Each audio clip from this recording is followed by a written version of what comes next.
اعوذ باللہ من الشیطان الرجیم بسم اللہ الرحمن الرحیم۔ السلام علیکم ناظرین، ماشاءاللہ مجھے امید ہے کہ تمام احباب خیر و عافیت سے ہوں گے، ٹھیک ٹھاک ہوں گے۔ تو ناظرین، آج انشاءاللہ الرحمن نورانی قاعدے کی تختی نمبر 6 کے بارے میں انشاءاللہ بات کریں گے، اور جو آپ کو سکرین پر بھی نظر آ رہی ہے۔ آج بھی ہمارے دو نکات ہیں، ٹھیک ہے، دو نکات یعنی دو سٹیپس میں ہم انشاءاللہ اپنی بات کو مکمل کریں گے۔ پہلا نقطہ ہوگا کہ اس تختی کا مقصد کیا ہے، اور دوسرا ہمارا نقطہ ہے کہ اس تختی کو کیسے پڑھیں گے، اس تختی کو پڑھنے کا کیا طریقہ کار ہے۔ پہلا نقطہ ہے کہ اس تختی کا مقصد کیا ہے۔ تو ناظرین، اس تختی کا مقصد صرف اور صرف دو چیزوں کی مشق ہے، جو پہلے ہم پڑھ چکے ہیں۔ پہلی چیز ہے حرکات یعنی زبر زیر پیش، یہ تختی بھی ہم پڑھ چکے ہیں، اور دوسری چیز ہے تنوین، دو زبر دو زیر اور دو پیش، یہ تختی بھی ہم پڑھ چکے ہیں۔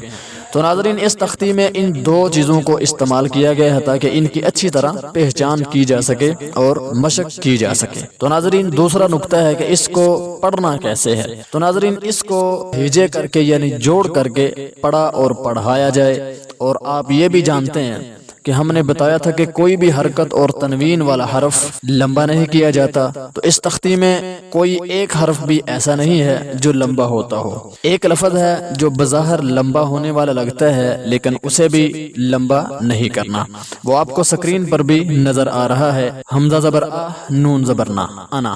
اس کو انا پڑھیں گے، حالانکہ زبر والا حرف اس وقت تھوڑا سا لمبا کرتے ہیں جب اس کے ساتھ الف خالی ہو۔ تو اس کو اس لیے لمبا نہیں کریں گے کیونکہ اس کے ساتھ والا جو الف ہے وہ سائلنٹ ہے، ٹھیک ہے، جو لکھا ہوا تو ہے لیکن وہ پڑھا نہیں جائے گا۔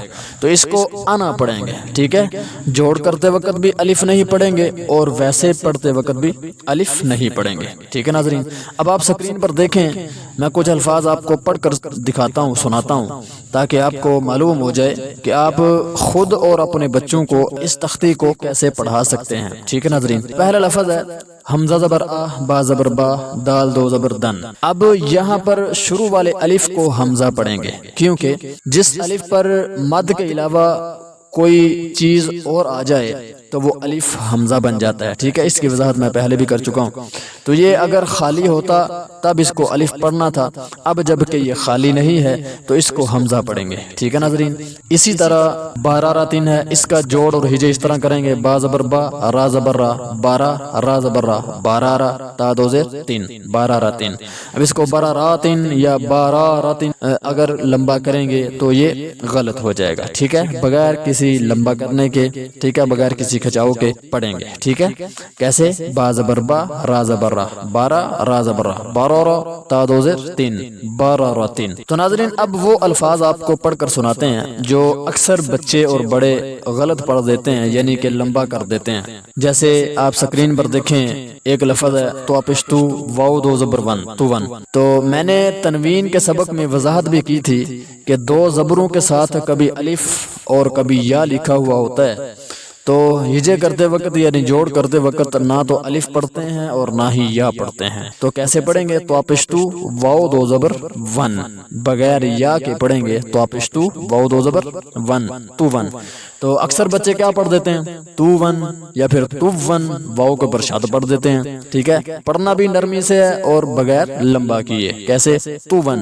اسی طرح ایک لفظ ہے ہدن، اس کو بھی بچے پڑھ دیتے ہیں ہودن یا پھر ہدن۔ تو اس کو کیسے پڑھنا ہے؟ ہا پیش ہو، دال دو زبر دن، اس کے ساتھ بھی جو یا ہے وہ نہیں پڑھیں گے، بغیر یا کے پڑھیں گے اور الگ الگ پڑھیں گے، ہا کو بھی اور دال کو بھی، اور بغیر کسی لمبا کیے ہوئے، کیسے؟